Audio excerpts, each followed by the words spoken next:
Before I start doing the dodging and burning in Photoshop, I wanna and I need to sort out this image in Lightroom.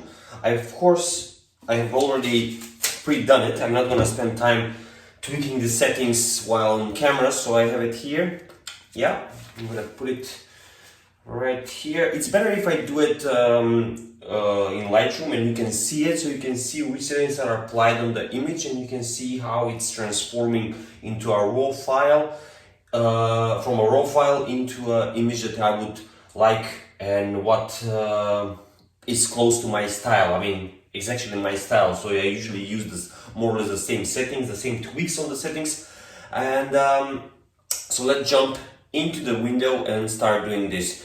But first, I want to say I hope you guys are safe during this pandemic and stay safe, stay at home as much as possible, keep your distancing, work on your photos from your past travels, and yeah, that's what I'm doing. Yes, I do want to travel, but now it's not the time. Enough of this, enough of COVID. Let's jump into Lightroom and fix this image. So first is the temperature, and the temperature is 5181.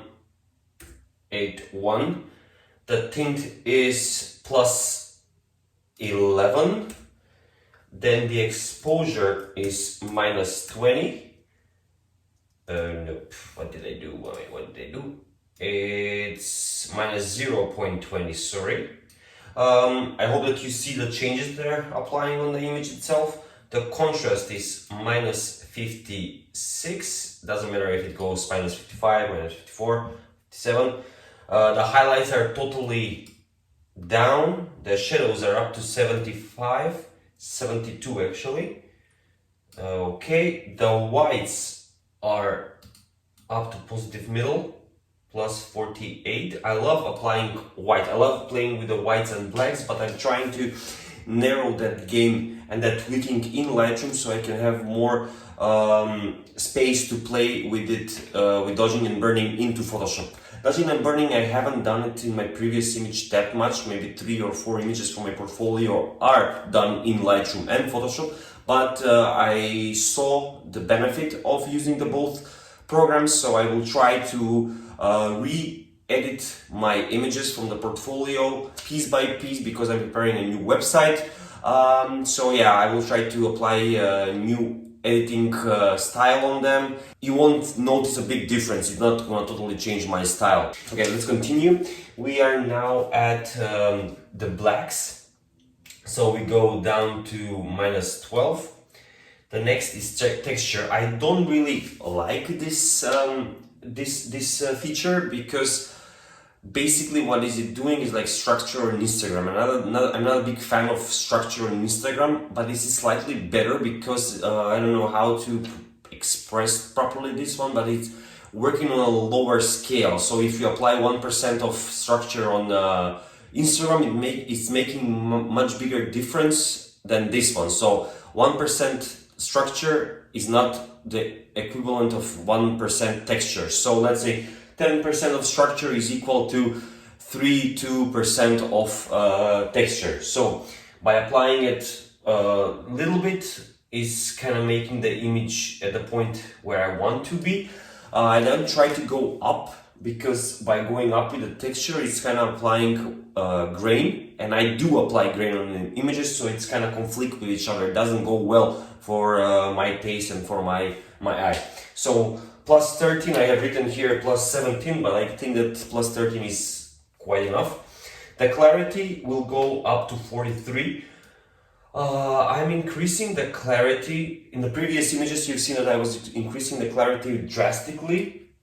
Since I changed a little bit my editing style when I stopped increasing the contrast. So now I started decreasing the contrast and I'm creating my own contrast setting by playing with the blacks, the dodge and burning, the dehazing, and the clarity. But now, because I am a big fan of dehazing and I'm gonna be doing the dodging and burning, I'm not gonna increase the clarity so much, and also not gonna go crazy and boost up the dehazing. I think for this image was about 40. The dehazing is one of my favorite tools. I don't know when exactly, in which update was added, but I use it very often. I use it on every image that I do. I use it on my personal travel, my portfolio images. It kind of adds more of that vintage style, that film style photography that I like, and I try to implement in my digital files. So yeah, if you are into that, in the same similar style that I like this old National Geographic style, Steve McCurry style, or also for the black and whites if you follow Salgado. So yeah, I think the dehazing will be very useful tool for your post-production. Okay, let's continue. Then we go to vibrance. The vibrance is up to 61.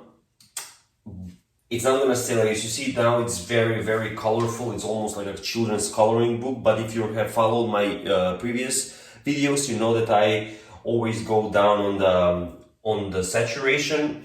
It's always going from -20 up to -25. So I'm always taking that scale. So this time I would go down to, let's say, -22, which is perfect. 23. What I love about this image and from this series of, I didn't even say about this image. This is taken in Lombok. Lombok is the island next to Bali, and it's more or less the same size, but it's way with less tourists and less developed, but it's picking up. So these people were actually brought from, they are from Bali, but they're bringing them to Lombok to build up these big hotels and roads and whatever. So they are basically the people who develop Lombok. And the problem with them, with their stories, why I spend time and documenting their life there and all these things, is that their agreements for 2 years, and for 2 years they cannot leave. So basically what was happening, they are sitting in these stilt houses that are on the beach, and they are looking towards Bali, but they cannot get there. So they are looking at their home, but they cannot get there. So the story is kind of sad, because there are a bunch of young guys brought here to make some money. They cannot go home, even though they are so close, and they are just, I don't know exactly how long was the boat ride, but you have speedboats, you have these kind of boats, you can easily reach Bali. But for them it's way too expensive. They have work to do, and yeah, it's a sad story, but they found their way to have a good life. I mean, good life, how good can it be? But yeah, to stay positive. So back to the image. Why I love this image is that I'm a big fan of scenes that don't have too many colors, unless color is what I want to film, like the festivals in India or the Pride Parade, etc. So basically here we have red, we have blue, and we have the orange yellowish shade. So everything what I can do and tweak on this image with the color, with the colors, is basically with those three. Everything else is irrelevant. The purple, the green, they are totally not affecting the image, whatever I do with them. So let's start with the red. The red should stay at 0 hue, then -28 on the saturation. I will stick to the node because it's very important with the colors to get it right. And -35 on the luminance. So it's basically what I did now is kind of muted the red, not to be too poking, like this neck scarf of mine that I use for covering my face while going to the shopping and to do the shopping, etc. You must wear a mask. So yeah, now we tweak the red, and they're kind of muted tones. They're not too distracting, and I think they're nicely blending with the other colors. Continuing to the oranges, we go -2. When you make little tweaks, even the little tweaks like -1, -2 on the colors, it's very much. Oh wait, I forgot that I bought this thing. Look at that. Woof. Jesus Christ. Yeah, it's better. Huh? Is it better or is it not better? Yeah, I'm trying to step up my video game. I don't know if it's working. You're not here to look at my face. Where was I? So yeah, orange. Yeah, it's very important. Even the little tweaks are very affecting the image itself. If that color is dominating the whole scene, like in this case, the saturation would go plus 40, but also we are increasing the luminance to plus 58. If I increase the saturation of an image, then I'm increasing also the luminance, because I don't like to be, look, if I drastically lower it, it's kind of flattening the image, doesn't have that contrast that you would like to see. But by increasing the luminance, it does exactly that, which is perfectly fine for me. Now is with the yellow. Yellow is one of the most difficult colors for me to play with, because most of the images that I have taken have dominance of yellow always, because if you have noticed, and if you have traveled to Sri Lanka, you know that the color of Sri Lanka is yellow and orange. So whenever you take an image, it has these tones. It's like the haze, the atmosphere is like that. So the yellow, we go minus 58 on the hue, so we are totally changing it into orangey color. Plus 2 on the saturation, a little bit increasing it, and plus 2 on the luminance. So you see now it's not that. I think now it's, for my taste, for my eyes, now is much better. Next up is the blue. I did use the blue in this image. I mean, I played with the blue because of the t-shirt, of the shirt actually, the hat and the jeans of the guy. This one has 0 tweaking on the hue, plus 2 on the saturation, and plus 32 on the luminance. It does, by increasing the luminance, it does add some contrast to the clothing of the guys. If I increase the saturation, then it's too blue. I don't like this way. If I go saturated, then it's too saturated, and it tells the viewer that the photographer went over the frame to saturate this image. So let's stay as it was, plus 2, it's enough. It's gentle, it's subtle tone of blue, so we are fine with it. Basically, we are done the image, and now I'm applying the most important thing of the images that I edit. Mostly the street photographs, the portraits, everything related with documenting people and daily life. So on landscapes, I don't usually add grain, but on this kind of images, definitely. And I have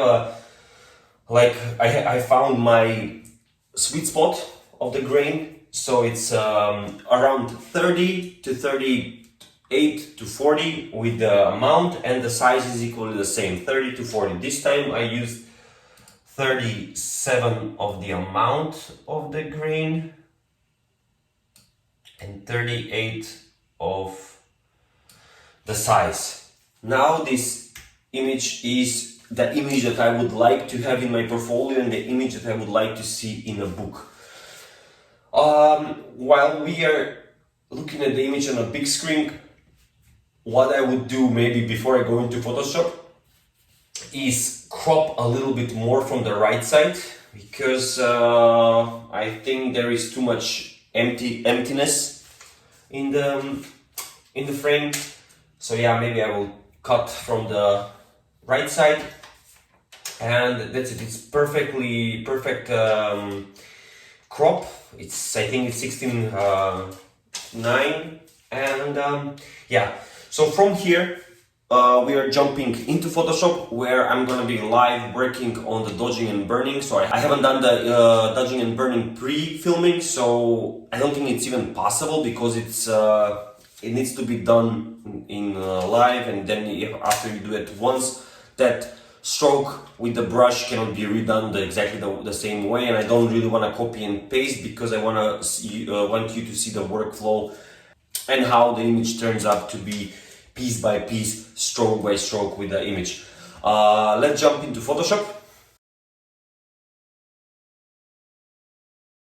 We are into Photoshop, and let's start instantly. We first take the burn tool. I usually set the exposure up to 30 tops, between 20 and 30, and I start working with the shadows in the beginning.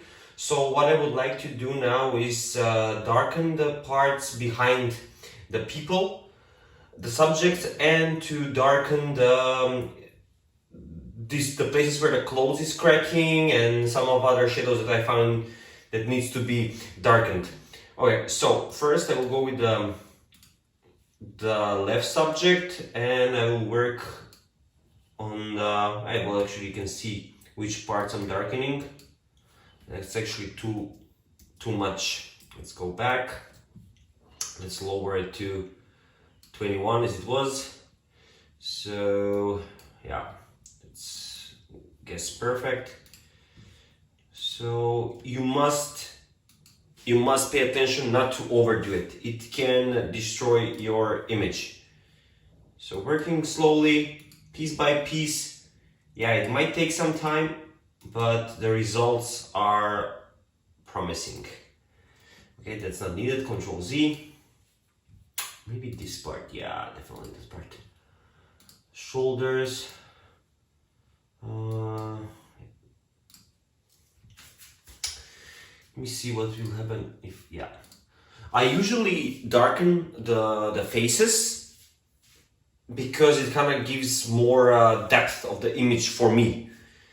And this tool is so smart that it's making exactly what I want it to make. So this guy is a little bit tricky because he's very much in the back. So whatever I do to him, if I darken him too much, I'm losing the main subject. So I need to be very careful while working on this one. And his fellow, that they are playing some game. I didn't figure out which game they were playing. Okay.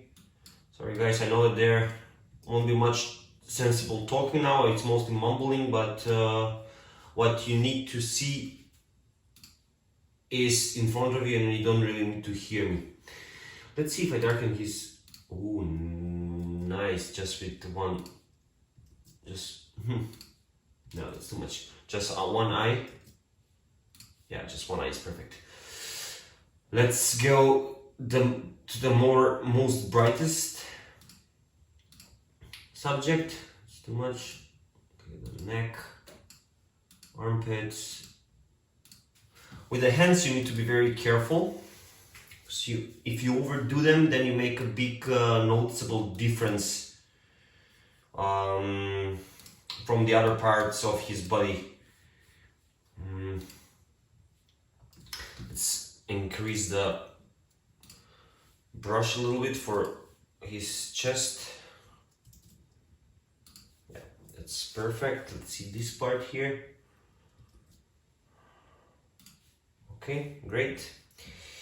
That's perfect. That's too much. Maybe I should speed up this thing. Okay, hand. What is good with dodging and burning is that it's very much contrasting when there are some bright pieces on the skin itself. Like these guys have the dirt from the construction that they're doing. Okay, I think the people are done. Just need to sort of these contrasts, the pattern, the texture of the walls, which I love walls with texture. I like moldy walls, I like cracked walls, I like all sorts of walls except the new ones. Okay, you see how nicely it's contrasting the image. This part is also very cool. Okay, I think we are done with burning. Now we can start with dodging. Dodging is usually applied on the face.